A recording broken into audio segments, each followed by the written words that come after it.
sobre o nosso site, eu tenho que falar sobre isso. Nosso site já está funcionando já faz um tempo. É facinho. Ó, se eu não estiver enganado, é Igreja Batista, o quê? jme.com.br.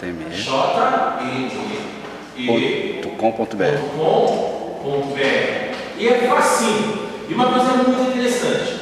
Ó, irmãos que estão aqui presentes, você acessando ali, você vai ver uma grande variedade de coisas.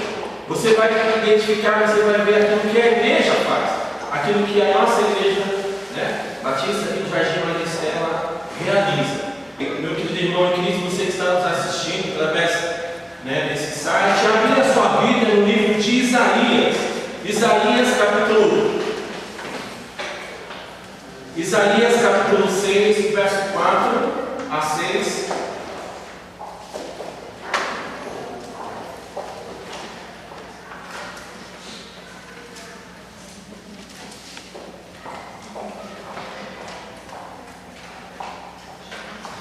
Amém? É só você. Acharam aí? Isaías capítulo 6, verso 4 a 6. Todos acharam? Irmãos, é tão fácil para o site. Fala, pastor, puxa, eu estou vendo você através do site. Estou lá no Japão, como que eu faço para ajudar a apoiar o ministério do pastor aí no Brasil? Não é verdade? Ou estou lá em Manaus, como que eu faço para ajudar? É fácil. Você entra lá, você vai clicar assim, ó.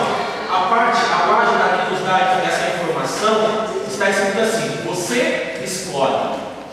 Lá no site, você vai ver lá, é bem fácil, irmão, só clicar lá, você escolhe. Aí se você quiser apoiar o Ministério dos Jovens, talvez você que está nos assistindo tenha algum tipo de instrumento, quer fazer uma doação, é fácil, só clicar lá e nos apoiar, amém? E Deus há de te abençoar grandemente. Vamos lá, Isaías capítulo 6, verso 4 a 6. Diz assim, eu vou ler o primeiro, os irmãos ficam à vontade nos demais versos. Eu vou ler o primeiro. Os umbrais das portas se moveram com a voz do que clama, e a casa se encheu de fumaça. Verso 5. Então eu disse: ai de mim, estou perdido, pois os meus lábios são impuros, e moro no meio de um povo que também tem lábios impuros. É como os meus próprios olhos veem o Rei, o Senhor Todo-Poderoso. Mas um dia os serafins roubaram a mim, trazendo na sua mão casa dele, e devia voltar uma reinada. Amém, obrigado. Irmãos, nosso tema dessa noite até parece um pouquinho dividido, mas não é. O nosso tema dessa noite é misericórdia, sacrifício, conhecimento ou holocausto. Olha, vou repetir: misericórdia, sacrifício, conhecimento ou holocausto. Meu querido irmão, o grande eu sou nos conhece, amém? Muito bem. Ele vê os nossos problemas e as nossas necessidades e deseja, eu creio, deseja agir em nossa vida. Ele não está, vamos dizer assim, inerte diante das nossas aflições e dilemas. Mas eu creio que o grande problema que muitos encontram é na falta, ou o grande problema que muitos encontram aqui em relacionar-se com Deus.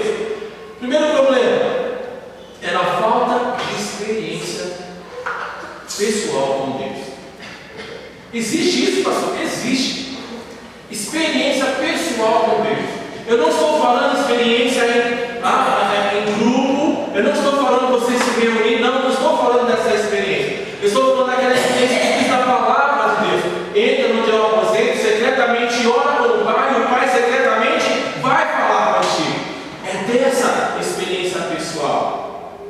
E o grande problema que eu tenho observado também, a segunda dificuldade, é de que forma muitos estão buscando esse conhecimento. Então eu vou explicar na falta de experiência com Deus e da maneira errada que nós estamos buscando esse conhecimento. Em vez de nós buscarmos misericórdia, nós estamos buscando sacrifício. Em vez de nós buscarmos conhecimento em Deus, buscando o holocausto. Percebe? Meu querido, foi assim com Israel. E por isso eles se afastaram do caminho do Senhor. Diz a palavra lá em Juízes capítulo 2. Alguém lê para mim? Juízes capítulo 2, versos 7 a 10. Diz ali a palavra do Senhor. Foi assim, bastou apenas Josué morrer para o povo se esquecer de Deus. Sabia disso? Isso é Juízes capítulo 2, do verso 7 ao verso 10. Por favor, alguém lê para mim? Juízes capítulo 2, do verso 7. O povo de Israel serviu a Deus, o Senhor, enquanto Josué viveu. Depois que ele morreu, eles ainda continuaram a servir o Senhor enquanto viveram, os líderes que tinham visto tudo que o Senhor havia feito por Israel. Isso. Jesus, filho de Nun, servo do Senhor, morreu com a idade de 110 anos. Ele foi sepultado no seu próprio pedaço de terra, em Timnat-Heres, na região montanhosa do Efraim, ao norte de Monte de Gás. Todas as pessoas daquela geração também morreram e seus filhos esqueceram o Senhor e as coisas que ele havia feito pelo povo de Israel. Olha aí, bastou o servo de Deus, aqueles homens responsáveis, morrer, o povo fez o quê? Se esqueceu de Deus. Eu me lembro daquela peça, irmão Paulo. Elas não foi mãos vazias. Qual foi aquela peça que o pastor falou aqui embora, que pregou aqui? Foi uma peça da companhia de teatro. Foi interessante, me fez lembrar desse texto. Ei, quantas pessoas acabam se desviando do caminho do Senhor porque o líder precisou ir embora, ou porque o líder morreu, está na glória. Não é verdade? Quantos casos nós sabemos disso? Talvez você que está nos assistindo tenha um exemplo do seu lado. Meu querido, foi assim com Israel. Agora eu te pergunto, igreja, e hoje basta apenas um sinal, um mau tempo para o povo de Deus fazer o quê? Largar a misericórdia, o conhecimento, para correr atrás do sacrifício e do holocausto. Vê se não faz senso isso. Basta apenas um sinal de algum problema. O povo esquece que Deus ele é misericordioso, que Ele tem uma forma diferente de tratar com cada um de nós. O povo esquece de estudar, de procurar e conhecer o Senhor dia após dia. E aí o povo corre mais para onde? Para o sacrifício e para o holocausto. Eu creio, igreja, que o Senhor, Ele quer revelar o seu caráter, o seu amor, a sua vontade em nós, a fim de que Ele seja tratado como o nosso Deus. É esse o papel, é esse o propósito. Mas para que isso aconteça, meu querido, nós precisamos observar alguns pontos aqui. Mas para que isso aconteça, primeiro, nós precisamos olhar para nós mesmos. Que é isso, pastor? Não é olhar para a cruz? Não. Não é olhar para o Senhor Jesus? Não. É olhar para nós mesmos. Eu vou explicar. Isaías capítulo 6. Isaías capítulo 6, no verso 5, nós temos um exemplo. Isaías 6, 5.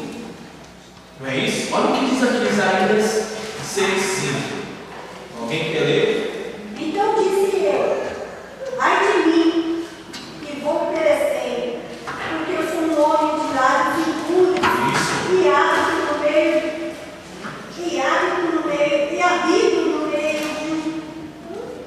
de um povo de impuros lábios. Os meus olhos viram morrer o Senhor dos céus. Meu querido, preste minha atenção. Como que Isaías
Eu quero conhecer mais de Ti, Senhor. Eu quero saber mais de Ti, Senhor. Eu quero me alimentar mais de Ti, Senhor.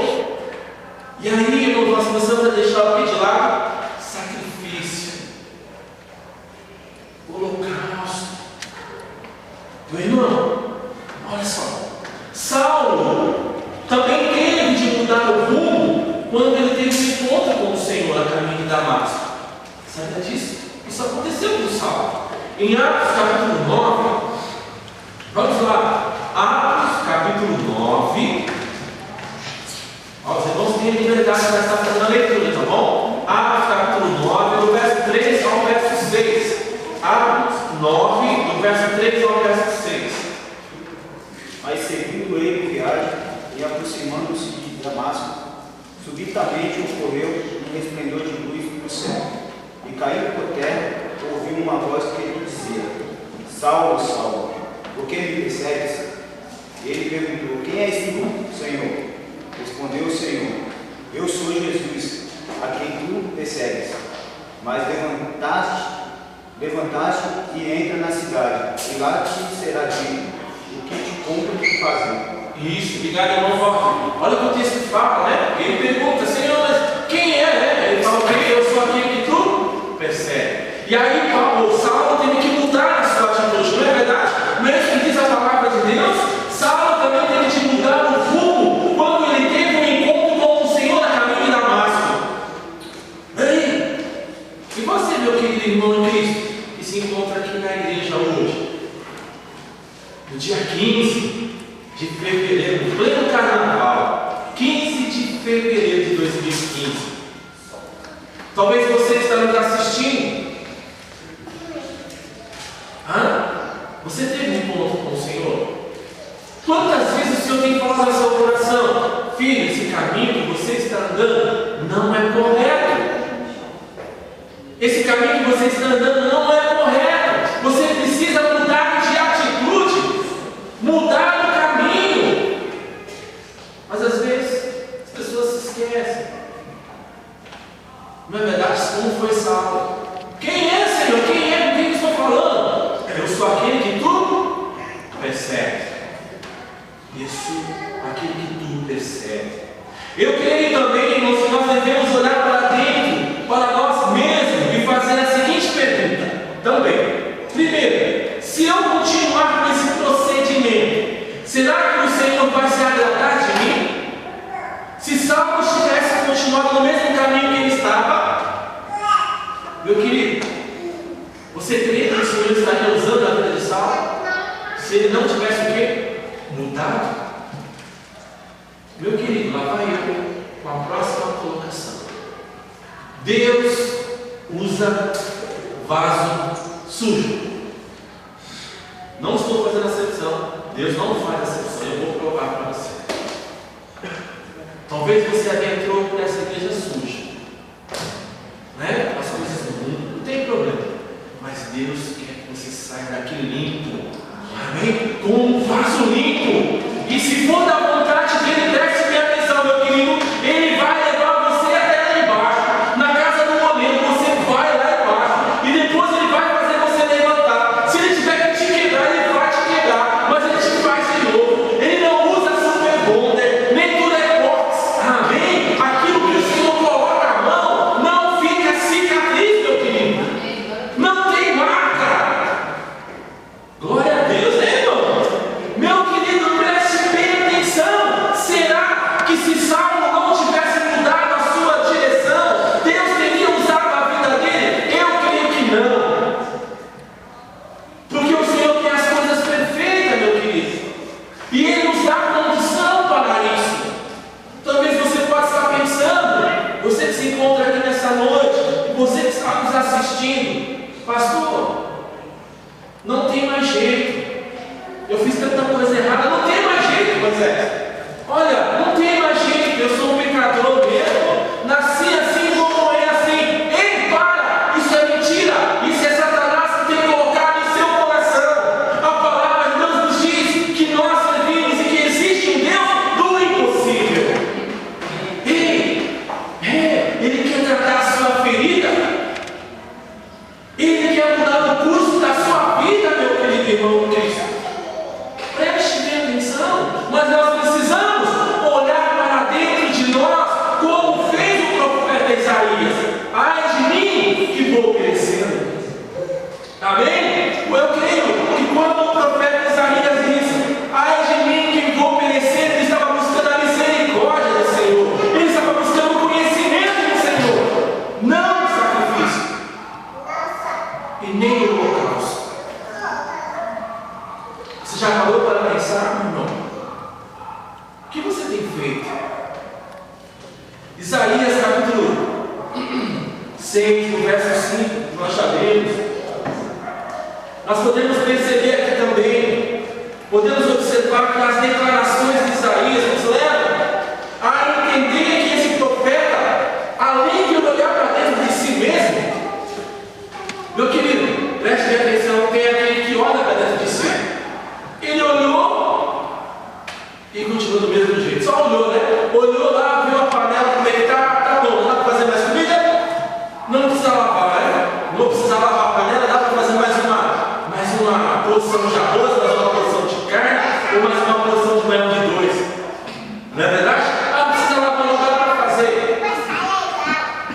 Talvez dá para fazer, mas olha que interessante. Isaías, no capítulo 6, no verso 5, nós podemos observar ainda aqui, que além do profeta olhar para si próprio, ele fez uma autoanálise. Ele se analisou. Sabe o que é isso? Meu querido, sabe o que é isso? E sabe que conclusão ele chegou? Ele constatou que era um homem de lábios o quê? Impuros. Como que o profeta descobriu, Marcelo, que ele, ou como que Isaías sabia que ele era um homem de lábios impuros? Engraçado, né? Quantas vezes, meu querido irmão em Cristo, e você que nos visita, e você que nos assiste, você conhece alguém que não para de falar palavrão? Por exemplo, não para de falar palavrão. E você fala, olha, palavras de Deus falam são palavras todas. Toma cuidado com isso. Quando você profere o palavrão, é a mesma coisa do que você está chamando o opressor para sentar do seu lado. Amém. Sabe? E você fala para ele, e ele anda, e você continua falando, e ele anda. Mas a partir do momento que ele faz uma autoanálise, que ele começa a estudar e fala assim, nossa, estou sendo prejudicado. A partir do momento que o seu colega de trabalho começar a perder a vaga, as promoções, porque ele fala palavrão, ele vai, opa! Por que que o meu amigo de trabalho lá, aquele que certinho, foi promovido e eu não? Ele vai perceber. Aí ele vai fazer o quê? Uma autoanálise. Eita, o que eu estou fazendo de errado? Ah! Já sei. Puxa, o meu comportamento.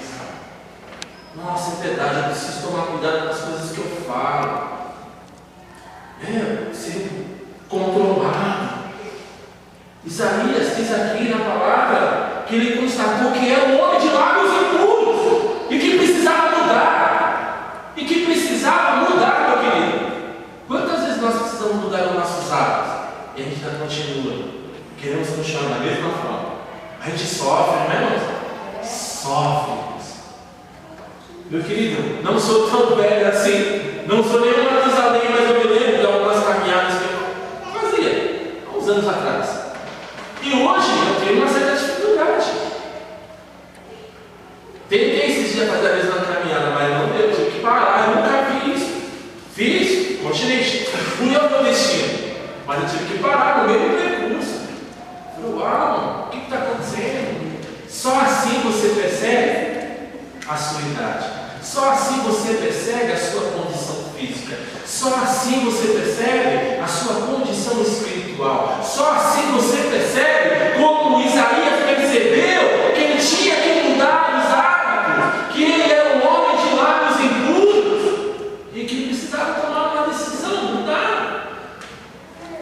Meu querido irmão em Cristo, igreja, quando as transgressões são confessadas, vou repetir. o pecado que nós cometemos, nós confessamos ele a Deus, sabe o que o Pai faz?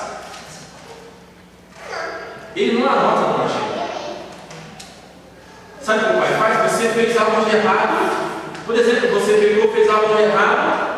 Tem muita gente que ensina assim aí fora, né? Ó, o Pai, ele não anota numa agenda, ele não anota no tablet, ele não anota no computador da última geração, não. Ele não deixa guardado no HD, lá no computador, não. Sabe o que ele faz? Vamos ler aqui, Miqueias capítulo 4, capítulo 7, do verso 18 a 19. Meu querido, olha como o Pai faz. Quando nós confessamos a Ele. Miqueias capítulo 7, verso 18 e 19, Marcelo. Miqueias capítulo 7, está na Bíblia. Alguém está com alguma dificuldade para encontrar? Ajude aí. Alguém se tiver com alguma dificuldade? Amém? Miqueias capítulo 7, verso 18 a 19. Pode ler aí, encontrou. Ó Deus, não há outro Deus como tu, pois perdoas os pecados e as maldades daqueles do teu povo que ficaram vivos. Tu não continuas irado para sempre, mas tens prazer em mostrar sempre o teu amor. Novamente terás compaixão de nós, acabarás com as nossas maldades e jogarás os nossos pecados no fundo do mar. Isso. Talvez a sua tradução fale um pouquinho diferente. Olha o que acontece. Ei, quando você confessa os seus pecados a quem? A Deus. Amém? Quando você confessa os seus pecados a Deus, olha o que Ele faz. O Pai o joga na onde? Nas profundezas do mar. Ei, se houve arrependimento, se foi verdadeiro, como eu vi essa semana, existe, irmãos, verdade verdadeira? Não existe, irmão. Não é? Verdade verdadeira, né, Marcelo? É o Neto que fala isso, né? É, então, que coisa. Mas preste atenção. Se você chegar na presença de Deus e confessar os seus pecados, Ele é fiel e justo para o quê, meu querido? Para o quê? Para nos perdoar. E olha o texto que diz aqui. Diz que Ele pega todas as nossas ofensas, todos os nossos pecados e joga onde? Nas profundezas do mar. Ele não anota nada do lugar. Você lembra? Eu lembro que você fez no verão passado, né? Ele não faz isso. E também não usa o Espírito Santo para cobrar de nós aquilo que nós já pedimos perdão para o Pai. Sabe por quê? Pai, Filho e o Espírito Santo. Os três são o quê?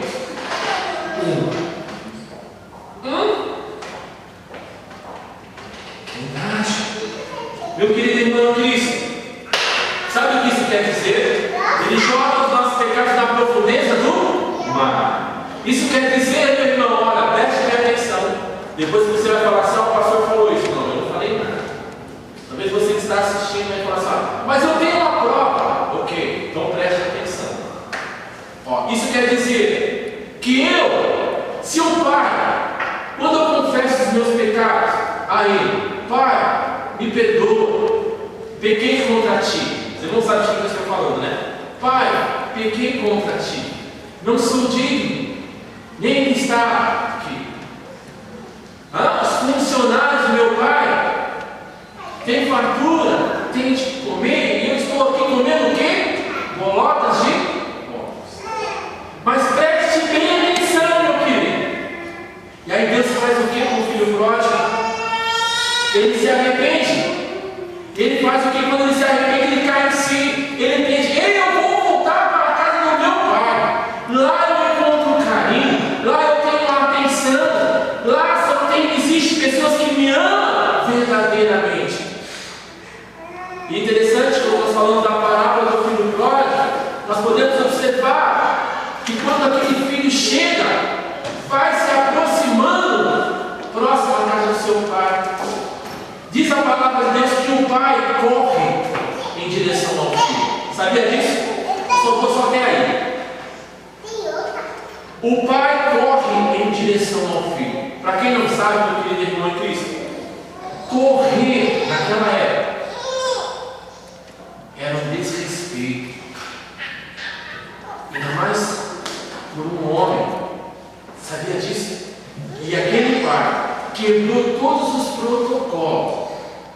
Sabe por que ele quebrou todos os protocolos? Porque ele havia perdoado aquele filho. E nós temos aí, nós decorremos da palavra, nós vamos ver o outro filho que ficou bravo, que ficou irado. Por quê? Porque ele não entendeu o que significa perdão. Porque ele não entendeu o que significa misericórdia do Senhor. Ele não entendeu. E sabe o que isso quer dizer? Voltando. Isso quer dizer que eu não preciso de fotografia, preste bem atenção. Eu não preciso de fotografia de copo d'água em cima de televisão ou de qualquer lugar, tá? Fazer penitência para que o Senhor escute as minhas súplicas. Se eu confessar ao Pai, diz a palavra de Deus não é mentirosa.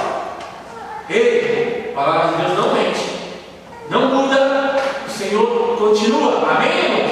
A eternidade. Ele diz a palavra o que, irmãos? Que ele pega todas as nossas ofensas, os nossos pecados e lança aonde? Na profundeza do mar. Isso quer dizer que ele esquece. Se houve arrependimento. Isso quer dizer o quê? O que nós deparamos aí fora? Existem muitos por aí tentando alcançar perdão de algo que tenha cometido. Vocês não estão entendendo por que a gente bate no sacrifício e no holocausto? Porque em vez de pender para o lado da misericórdia de Deus, se você ir para o lado da misericórdia de Deus, você vai ter conhecimento. E você vai entender que não é esse sacrifício que o Senhor quer de você. Que não existe esse holocausto. E aí, meu querido, é interessante, eu não preciso de fotografia, de copo de água, peça de roupa íntima, um monte de coisa, meu querido, para que as minhas necessidades, as minhas súplicas sejam atendidas. Eu não preciso, com isso, olha só que interessante, eu não preciso dessa forma para que eu alcance o perdão divino do Senhor. Está errado. Ou aquilo que eu almejo em meu coração. Sabe qual é o nome disso? Barganhar com Deus. Senhor, eu te dou um copo d'água, tu me dá isso. Não faça isso. Talvez, meu querido, você se encontra aqui nessa noite, você está nos assistindo, você tem o direito de pensar. Você também tem o direito de pensar e discordar de mim. Pastor, mas isso é uma questão de fé. Eu aprendi assim. Legal. Pastor, mas é uma questão de fé. Eu aprendi assim. Mas olha, meu querido irmão, uma pequena comparação. Qual é o perfil daqueles que se encontram desviados hoje do caminho do Senhor? Alguém sabe? Qual é o perfil daqueles que se encontram desviados do caminho do Senhor? Alguém que já teve, assim vamos dizer, eu digo o privilégio de conversar, de conhecer alguém que está lá fora no mundo, que conhece a palavra, entre aspas, mas que se encontra desviado.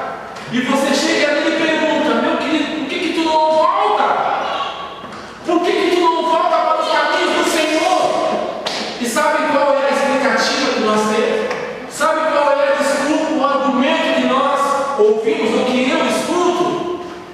Pastor, eu pedi algo para Deus e Ele não me atendeu. Então eu tive uma grande decepção com isso. Então eu me afastei. Meu querido, sacrifício e holocausto. Me mostra para mim qual é o perfil daquele que se encontra desviado hoje no caminho do Senhor. Pergunte para ele no período que eles estavam firmes com o Senhor, com Cristo, que eles buscavam, se não era sacrifício e holocausto. Se eles não queriam ver as coisas acontecer, e por isso muitos se desviaram do caminho do Senhor. Me lembro uma vez, estava no cemitério, meu querido. O que o pastor estava fazendo no cemitério? Estava no cemitério, no enterro de uma jovem, e nós fomos convidados para levar a palavra lá.